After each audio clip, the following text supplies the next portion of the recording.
Hey, thanks for tuning in.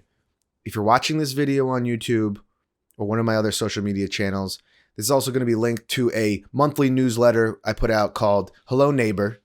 It's real estate focused, but we also have things to do around New York, tips about investing or managing your money, I should say, being financially sound, because obviously housing is a huge part of your life. It's about creating financial independence, stability, and it's an investment tool. And then it's also, a place where you live your life. Okay.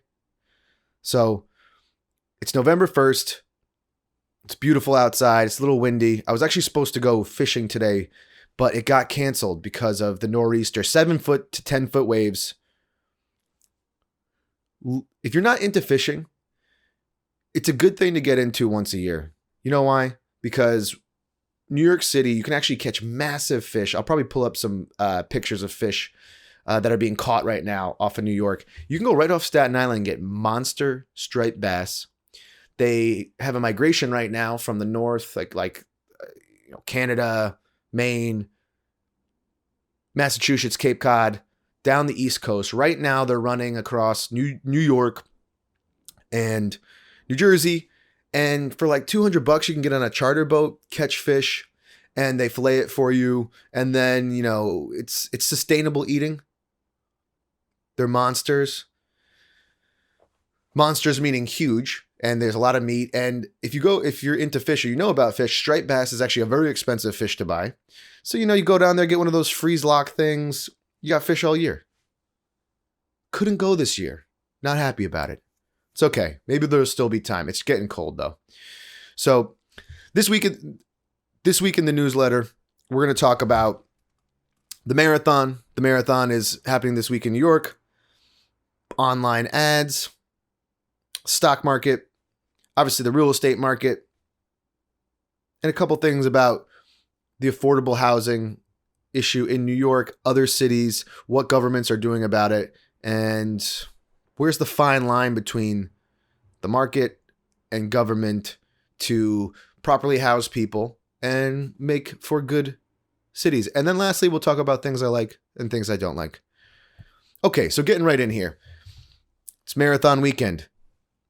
There's a few things you need to remember about marathon weekend. It is hard to get around in a car. Go around on a bike. It's the best way to go see your friends. Check it out. It's a good time. They go in waves, so find out when your friend is running. There's a marathon tracker, right? So you can track bib numbers so you can see your friend wherever they are. Don't oversleep.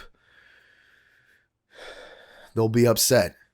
But it's a fun weekend in New York. It's kind of I personally kind of think of it as a transition into like the late fall and the holiday season. Obviously, this past week was Halloween, one of my favorites of the year. It's like my Christmas, Back in the day in New Jersey, we had Mischief Night, which was kind of like free reign to you didn't want to be destructive. You're not doing eggs, but like people went out toilet papering. It was the night before Halloween, kind of for the older kids. And then you had Halloween after, where you had your cool costumes and got candy. So I love Halloween. I went to Grand Prospect Hall. It's a beautiful venue in Brooklyn, South Slope event hall. I'm pretty sure they're booked like 300 days a year or something like that. I talked to one of their employees a couple years back, and it's just a beautiful architecture. It's an event space, mostly weddings, but now they've kind of transitioned and putting music in there. DFA Records did a huge party there one time. It was apparently awesome. I went to the City of God's Halloween party. It was great. It's kind of like an art party with many different stages, 4 or 5 stages. I don't know, it could have been 10. It was awesome. My Halloween costume this year was okay. I was kind of like a blinged out vampire / zombie. I was definitely on the lower end of the spectrum of trying. It's kind of like a Burning Man type party. It was nice, but I've kind of gotten to the point where I'm sick of the commercialization of Halloween. It's an awesome time, but like what happened to like casual Halloween parties that you could go to, bands or raves where it wasn't like $150 for a ticket and $9 for a Tecate? What's up? If you're not aware, the city lifted burlesque laws a few years ago. So now, back in the 90s, New York was a huge party scene. It kind of faded away. I think that also had to do with like the pop culture of dance music. And then it transitioned back. And now it's really back. They have venues like Avant-Garde Brooklyn, 53 Schott. Now you have Grand Prospect Hall. So it's a nice, it's something that used to be part of the city. And now it's back. I like it. But it's going a little too far for my liking. So anyways, but if you go check out Grand Prospect Hall, it's awesome. And from a real estate perspective too, it's one of the largest private continuous blocks of land left in South Slope, Brooklyn. So back to the marathon. Marathons this weekend. Plan accordingly. If you're trying to get around in a car, make sure you are checking out the route, seeing where you can go across the street. I specifically say this because it's on a Sunday. It's a fun day. Sunday fun day. But it's also open house day. It's kind of a hard day to do open houses and look for apartments. But like every week, there's going to be links in this description below or the post, or the best thing to go is my Facebook page. But I have open house roundup each week, things that I like, apartments that I like in all around different neighborhoods in New York, mostly for sale. But go out this weekend, check out the marathon, check out some open houses, and have fun with your friends. And I think this actually, I'm going to see interested. I was never really interested in the marathon, but now I am. The reason being is that most recently, someone broke the record for the 2-hour marathon. That's a big deal. But what I found out is that track, let me pull it up here. That track that Eliud Kipchoge ran isn't eligible for the world's fastest marathon. The track isn't eligible. I think it may be part of the Guinness or maybe some sort of organization, but still, let's give it up to him. I think I'm pretty proud of him. Do you think someone's going to break the 2-hour marathon this weekend? I hope they do. That'd be fun. So go out, have a good time, plan your open houses accordingly.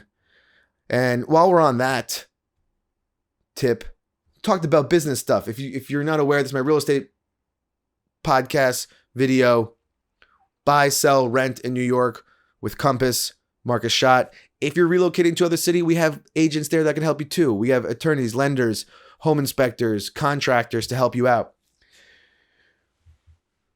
Let's talk a little bit about the market.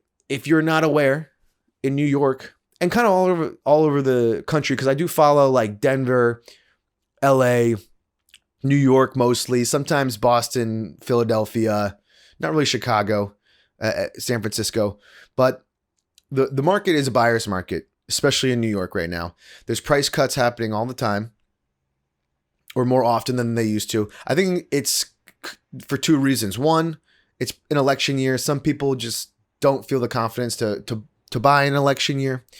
Number two, I think that a lot of people had a lot of gains in the stock market for the last year. It was a very good year for the stock market. And people were kind of thinking, do I want to put $50, $100, $200,000 down on a down payment on a house right now? Or do I want to invest it in real estate ETFs or the stock market or your retirement or something like that? And I think also one big thing, if you do want to sell, there's deals are happening. That is a fact, but you need to be in tune with the market. Buyers are making offers. It's just taking more time. Days on market has gone up. This truck outside ruining it. I cannot believe this. It's okay. We're going to come back to this one here. Actually, you know what? Let's just keep going. I got this microphone. It'll work out. Anyway, so I think that's part of it. And also we had, 2015 to 2019, we had a huge run up. Some years double-digit gains, but I think it's actually more of like a realistic market where sellers are, expect, 1-2%, maybe a 3% appreciation to make a deal happen. But that's also that you also have to deliver quality. You can't just have a house. It's not going to sell itself. I got a little annoyed the other day when one of my friends was talking about selling their house. Like, well, these things sell themselves. They don't, especially not in this market. You need to stand out from the pack. Obviously, one of my uncles says this: no one falls in love with you at first sight of your personality, right? They fall in love with you for your looks. And for an apartment or a home or whatever, it's for the price first. Then it is the functionality of the house, the value of the house, and the aesthetic. Depends who the end buyer is. Each house is different. You're going to have a different person buying that house. So transition into that. If you are buying or you're selling right now, you need to present the best light possible. Ask us about our concierge program. And basically what this is that if you're looking to sell and it needs to have improvements up to 3% of your home value, we will give you a Compass. Is offering a thing called Compass Concierge, where we can help with painting, cosmetic renovations, cleaning, things of that, anything, anything related to listing your house, getting the best price. We also are offering a bridge loan program. That means you're selling your house. Maybe you see another house on the market that you like. You don't have anyone in contract yet, or you're still prepping to go on market. We also have a bridge loan program that will help you get from your house that you're trying to sell to the house you want to live in and buy. So those are two factors. If you're a buyer, those are two programs, that will help you out if you're a seller in this market. Number two, if you're a buyer, be aware. Listen, I actually just, I don't talk about specific clients, but I made an offer with somebody. We just missed out on something, but it was a price drop. Once there was a price drop, a significant price drop. Geez Louise. This apartment was sitting on the market for like 2 months, 3 months. They made an appropriate price drop, and then there was a bidding war, best and final. Okay, so it's a nice apartment, and it was just attractive for first-time home buyers. Both of these were first-time home buyers. Well, my client was, and apparently the other one was too. So that's the thing. Prices are coming down for the sales market. I think it is a good time for buyers right now, depending on what you're looking for. Okay, rents are at an all-time high in Manhattan and Brooklyn and Queens. That's a perfect transition where if you're selling, do you want to go back into the rental market right now? Probably not. You want to maybe upgrade to something, or maybe you need to downgrade to something if you're selling. If you're in the rental market and you're spending $3,000, $4,000, $7,000 a month on a 1-2 bedroom, and yes, that's what things cost in New York, especially if you want something nice, you should look at buying. The interest rates are low. They've come down a lot. It makes buying affordable. And they have, some places they have grant programs for first-time buyers, or certain areas of town that, you could make a loan, get a loan with less closing costs. So across the country, affordability is an issue. Everyone's talking about it right now. Go to places like New York, San Francisco, LA, the 3 most expensive cities in the country. Homelessness is at an all-time high. That is a problem. Sometimes I think a lot of it has to do with the drug problem. I think a lot of it has to do with the fact that we don't have a mental health system like we did in the 80s and the 70s. They were closed down. But a huge part of it has to do is with affordability. A lot of people live paycheck to paycheck, especially young people. If you get into an issue where you have a $5,000 medical bill, or your rent gets raised by $500 a month, that is an issue for you. And you can end up on the streets, or something that you think is temporary, sleeping in your car, you're transitioning into that as a permanent residence. So this is, if you don't read the news, California actually put I think it was 3%. I'll double check. I'll put a list, the article in the description, but they had a statewide rent cap for 3 to 5%. I'm a little bit against this, for the reason being it's kind of an overstepping of government. And if you're aware, in places like New York and LA, they have really strict guidelines and red tape to make developing happen. You get a lot of resistance from residents who live there. There's not a lot of space left, and it's just expensive. Even if you've ever done a renovation in New York where you have to deal with the DOB, it takes a long time. Why? Okay, sometimes you need to pay an expediter. I know people who they used to work at the DOB and now they're an expediter. That's what they do. They just hurry things along. It's government oversight, in my opinion. I think it's too much regulation. I don't think that, I approve of things like rent stabilization. I think it's really important. Back in July, they had a sweeping rent change bill. And you know what? For certain people, it definitely helped out renters. It helped preserve units. But there was an example of someone, I had an example of someone where a rent stabilized tenant was there for 40 years. They basically did use it as a second apartment. They moved upstate. They paid like $500, $600, $700 a month, and they just never came back. They just didn't pay rent or whatever. I don't know what happened, but the landlord made a transition from a major renovation into to get it to market rate. Because basically how the new law capped how much you can raise the rent, no matter how much you invest and fix it up. They spent a lot and now they can't raise the rent to the point to make it make sense. Now, I think that two things are going to happen. One, these buildings are going to start going derelict. They're going to just be like, listen, it doesn't make financial sense for me to invest in these units anymore unless the government forces me to, like 311. So the question is, in these cities, do we need more regulation from the government, or do we need to loosen up building processes in a responsible manner? I think that's more of the effort. There's also another thing where I didn't mention, I guess, it's on the top of my head. Sunset Park is moving forward with the rezoning. If you've never been down there, it's from like 30th Street to like 50th, 80th Street on the water in Brooklyn. They have Industry City. They have the Brooklyn Army Terminal, but it's all manufacturing M1 commercial zoning. Nobody lives there. It's the last giant swath of land in Brooklyn. I think that if they open that up, they have affordable housing, they could make it a new neighborhood and expand into a new area of Brooklyn that no one's living there right now. The issue right now about affordability is people are building, but because it's so expensive, they need to build luxury apartments like, $1,400 a square foot. If you're talking $5,000 one bedrooms. It just doesn't make sense.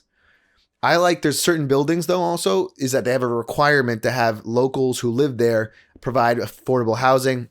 I'm not going to go into it. We'll maybe do it in another episode, but there's housing lotteries all over New York based on your income where you could get a nice house. If that's an issue for you, DM me. There is lotteries all the time. It's basically based on income and your proximity to the site. We need to open up building and make it less costly for people in New York with the combination of affordable units. And we're not even talking like regulated units. I'm just talking about like people a couple who makes $120,000 a year can afford, or a couple or a family who makes 50 or 60 can afford to buy. We need stuff like in the 300s, 400,000s. We need apartments like that for sale. We need $1,500 one beds. We need $1,700 two beds. So if you're in the government, listen to me. So anyways, that's kind of a tangent on affordability across the nation right now. California had the rent cap. We had rent regulation laws that passed. If you're not familiar, I did a couple videos on it before. There's another one too. I thought it's kind of interesting. I don't know how I feel about this one, but New York is trying. There's a lot of there's a lot of talk about banning cars in Manhattan. I think that would be kind of cool in certain sections. I don't understand how it would really get done in an appropriate way. So they're talking about banning cars, and they're also talking about congestion pricing. So like a tax for riding around during that time. Like, would they follow you? Like, would they put a little thing on your car and then tax you like that? Like they do with Easy Pass when you're going over the highways now. So I'm not really sure. But what do you think about banning cars? I think if you had more pedestrian walkways, it would open up the city a lot. But I like driving car. I'm in Brooklyn. Like when I need to do stuff and like look at places, I really like having a car. I'm kind of in a more quiet section in Greenwood / Sunset Park area. What else are we going to talk about? Okay, yeah.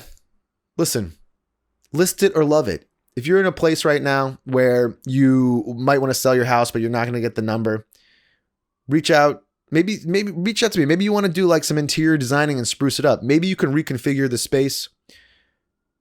Call me. DM me is what you should say, at Marcus Amadeus. Plug, if you want to go listen to this online or on iTunes, it's going to be on Ask Amadeus on all places where you get podcasts.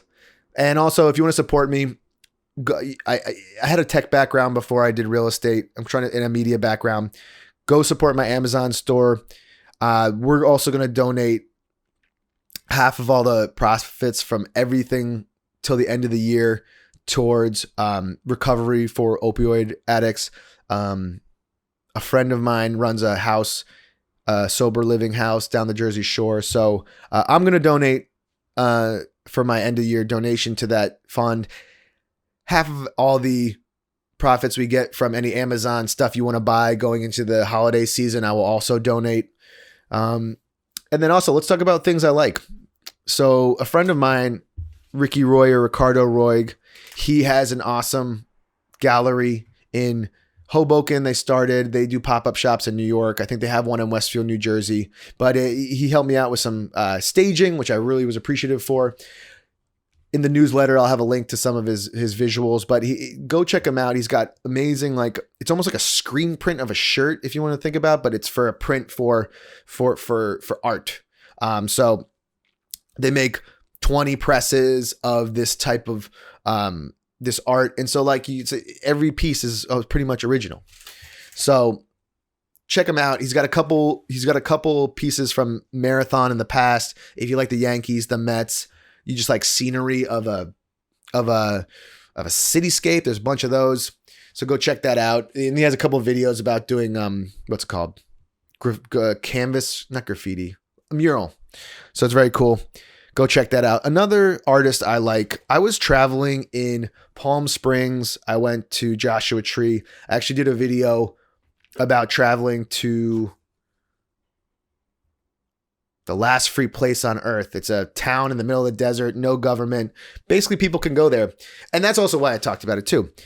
Funny is that there is also a couple years ago, it's been all over YouTube. A couple years ago, they were profiling people who moved from LA who were homeless and then ended up going there and kind of finding like a new life for themselves because they could live for free.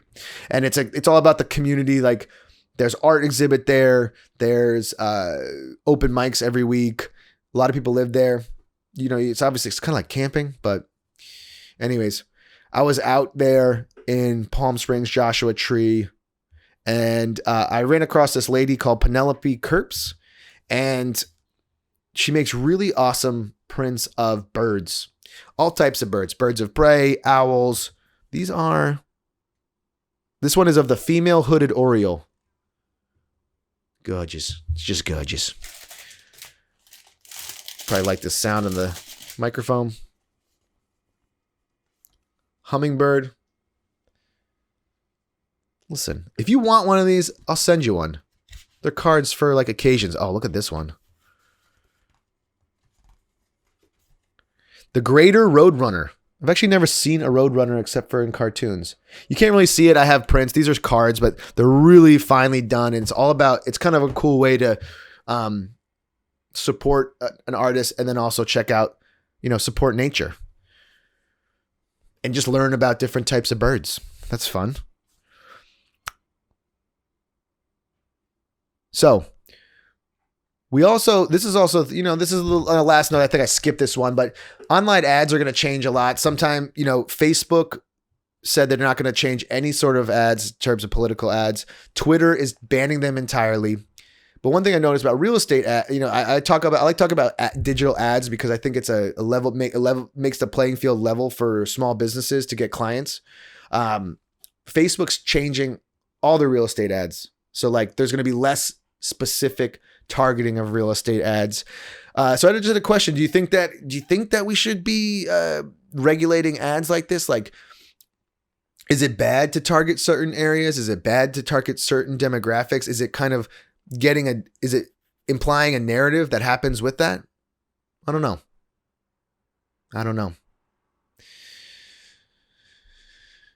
Yeah, and we talked about the stock. We talked about the stock market. The stock market's been having a crazy run right now. I'm telling you, if you had a nice year, 2018 in the stock market, maybe think about buying a house from your man Marcus Schott right here. What else? Banning cars from New York City. We talked about that. I think it could be cool. And then affordability in the city. Oh, last one. This is what I wanted to talk about. It's the fall. I travel a lot. I've been to dozens and dozens of countries, but I've been kind of trying to focus back on America. America, we got a lot of places to go. You don't have to get on a plane. Flying is like for savages these days. It's very uncomfortable unless you're flying first class.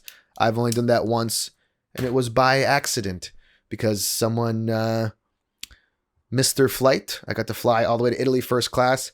But the person I was with next to me got insanely drunk and rude. It was a New Yorker. We were having a great time until you have like 6 cocktails. So yeah, Livingston Manor. Livingston Manor, one of my favorite towns in upstate New York. If you haven't been there, go Google it. Last year I posted an article about places to go. It's one of like the 4 or 5 towns in the Catskills. This one's in the Western Catskills. It's known for fly fishing, hiking. It's hunting season right now there, but it's next to Roscoe as well, Trout Town, USA.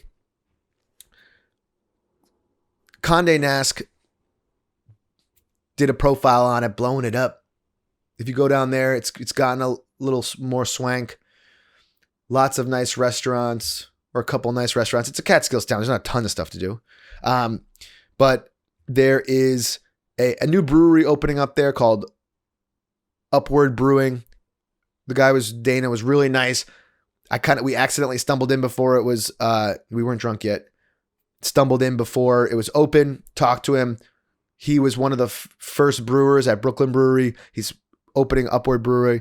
And he has a thing called Beer Mountain where you can go camp there and go to the brewery. The design is awesome. It's kind of like a chic chalet type Catskills lodge, very big. It's different from the other breweries like Catskill Brewery and Trout Town Brewery and Roscoe. This one's kind of more like a ski lodge, and it's huge property. So go check that out. Follow them on Instagram. They're going to be opening up pretty soon. And then they have Rolling River Cafe. If you've ever been up there, it was this cool Russian restaurant run by some Ruskies, and it was all along the river. Great, awesome place. But that closed down. It's kind of it's actually for sale as an Airbnb if you want to buy that place. Cool little rooms everywhere, like 4 different houses.